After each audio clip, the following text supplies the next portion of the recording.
Pemerintah memberikan sinyal lebih memilih untuk bergabung ke Blok Dagang Regional Comprehensive Economic Partnership atau RCEP yang digagas pemerintah Tiongkok dibandingkan Trans-Partnership Pacific atau TPP yang sudah ditinggalkan Amerika Serikat. Deputi Koordinasi Bidang Kerjasama Indonesia Kemenko Perekonomian Rizal Afandi Lukman memperkirakan potensi akses dan nilai perdagangan RCEP jauh lebih menguntungkan dengan TPP. Seperti apa neraca dagang Indonesia dengan negara-negara anggota RCEP dan TPP? Kami akan bahas dalam untung rugi TPP dan juga RCEP. Kita lihat dulu untuk ke negara anggotaannya. Rencananya dari RCEP ini ada 10 negara ASEAN di sana dan juga ada 6 negara lainnya, yaitu ada Australia, kemudian juga ada Tiongkok, Jepang, kemudian juga Korea Selatan, Selandia Baru dan juga India. Inilah yang masuk dalam grup RCEP sebelah kiri.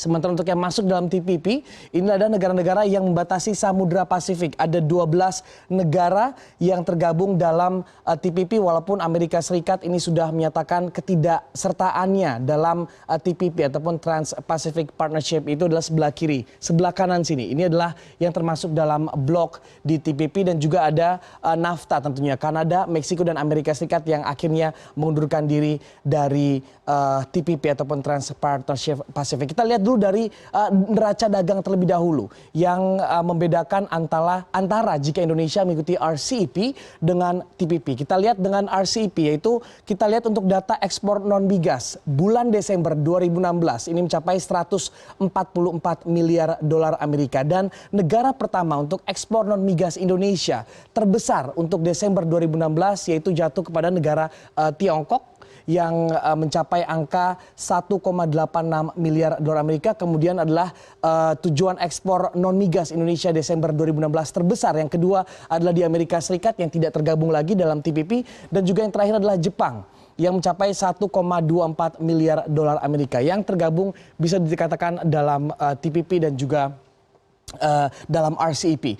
Berada di dua kaki untuk Jepang di blok RCEP, blok dagang RCEP ataupun juga di TPP. Kemudian untuk impor sendiri, impor non migas ke Indonesia sepanjang Desember 2016 ini mencapai 135 miliar dolar Amerika dan yang pertama adalah Tiongkok. Kembali Tiongkok menjadi neraca dagang yang paling besar untuk bulan Desember 2016 untuk Indonesia. Ekspor dan impor untuk Tiongkok kembali menjadi negara dari impor Indonesia untuk 2016 non migas sebesar 30,69 miliar dolar Amerika. Kemudian Jepang juga kembali menjadi negara yang kita mengambil barang-barangnya mengimpor ke dalam negeri yaitu di angka 13 miliar dolar Amerika dan yang terakhir adalah Thailand. Thailand tentunya masuk ke dalam RCEP karena masuk dalam 10 negara ASEAN. Nilai impor Indonesia dari Thailand untuk Desember 2016 mencapai 8,6 miliar dolar Amerika. Jika kita lihat dari komposisi untuk bulan Desember 2016 untuk neraca dagang non migas saja terlihat bahwa ternyata lebih banyak negara-negara yang paling tidak perdagangannya terbesar dengan Indonesia dalam bulan Desember 2016 yaitu ada Jepang, Tiongkok dan juga Thailand. Sementara belum ada di TPP walaupun Jepang masuk ke dalam dua kaki ataupun dua blok dagang TPP dan juga RCEP. Dan kita lihat untuk surplusnya sendiri, surplus neraca dagang Indonesia sepanjang tahun 2016 ternyata terbesar ada di Amerika Serikat yaitu di angka 8,5 miliar dolar Amerika. Sehingga dengan hengkangnya Amerika Serikat dari TPP tidak ada lagi negara-negara yang menjadi surplus neraca dagang Indonesia ke negara-negara di luar ASEAN tentunya itu Amerika Serikat sehingga dengan menarik dirinya Amerika Serikat dari blok dagang TPP sudah tidak ada lagi negara dengan surplus terbesar Indonesia sepanjang tahun 2016. Kemudian yang kedua dengan surplus neraca dagang terbesar sepanjang tahun 2016 untuk Indonesia adalah India dengan angka 7,1 miliar dolar Amerika dan India tergabung dalam RCEP. Terlihat di sini blok RCEP nampaknya lebih banyak memiliki neraca dagang ataupun hubungan dagang dengan Indonesia dengan nilai yang 3 terbesar sepanjang tahun 2016 dan juga Belanda yang tidak masuk dalam kedua blok di angka 2,5 miliar dolar Amerika untuk surplus neraca dagang sepanjang tahun 2016. Dan kita lihat untuk defisit dagang. Walaupun ini defisit namun tentunya ini juga menjadikan gambaran kebutuhan ataupun juga ketergantungan Indonesia terhadap negara tersebut. Yang pertama, lagi-lagi Tiongkok selalu menempati urutan pertama. Defisit neraca dagang Indonesia Indonesia dengan Tiongkok sepanjang tahun 2016 di angka 15,6 miliar dolar Amerika. Kembali Tiongkok menjadi partner dagang yang sangat penting untuk Indonesia sepanjang tahun 2016 dan dalam bulan Desember tahun 2016. Kemudian yang kedua adalah Thailand.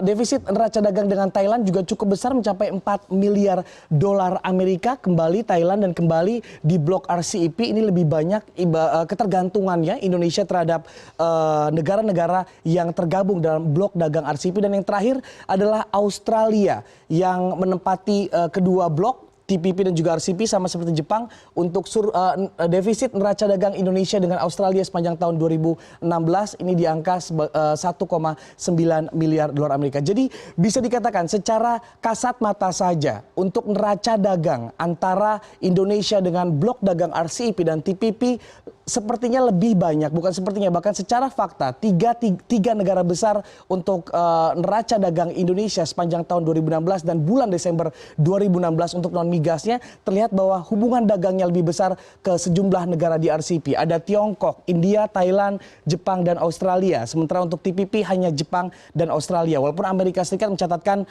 defisit yang cukup besar, namun karena kembali Amerika Serikat sudah memutuskan untuk tidak bergabung dengan TPP sehingga tidak ada lagi kepentingan nampaknya Indonesia untuk akhirnya bergabung dengan TPP karena memang surplus neraca dagang Indonesia dan Amerika mencatatkan yang terbesar di urutan nomor 1 untuk sepanjang tahun 2016. Kita lihat dulu untuk ini adalah RCEP. RCEP itu meliputi kembali 10 negara ASEAN dan juga 6 negara lainnya. RCEP ini menyumbang untuk total 30% pendapatan domestik bruto ataupun juga di GDP global. 30% dari GDP ataupun pertumbuhan ekonomi global ataupun dunia ini berasal dari 16 negara yang tergabung dalam blok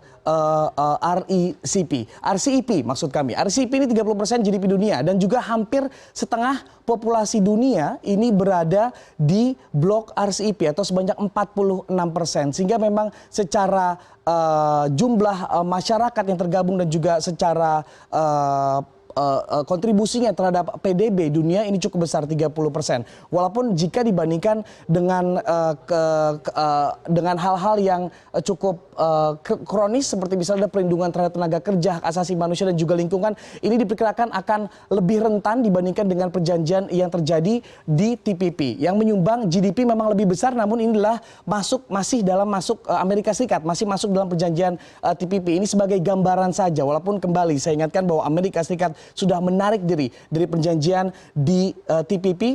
Kita lihat untuk GDP-nya jika termasuk Amerika Serikat ini sebagai gambaran saja mencakup 40% dari perdagangan ataupun pertumbuhan ekonomi dunia dan 20% dari total perdagangan dunia dengan Amerika Serikat. Catatannya dengan Amerika Serikat. Dan juga untuk kita lihat neraca dagang Amerika Serikat dengan sejumlah negara yang tergabung dalam TPP ini cukup besar, diperkirakan dalam miliar dolar Amerika Serikat dalam barang neraca dagang untuk barang-barang dari Amerika Serikat dan juga masuk ke Amerika Serikat dengan negara-negara yang tergabung dalam TPP. Ini sebelum Amerika Serikat menyatakan lari ataupun kabur dari perjanjian blok dagang TPP, seperti misalnya adalah Meksiko sebesar 532 miliar dolar Amerika, kemudian juga dengan Kanada 577 miliar dolar Amerika, walaupun NAFTA juga akhirnya akan direnegosiasi dengan Meksiko, sudah diputuskan oleh Donald Trump untuk bea masuknya barang dari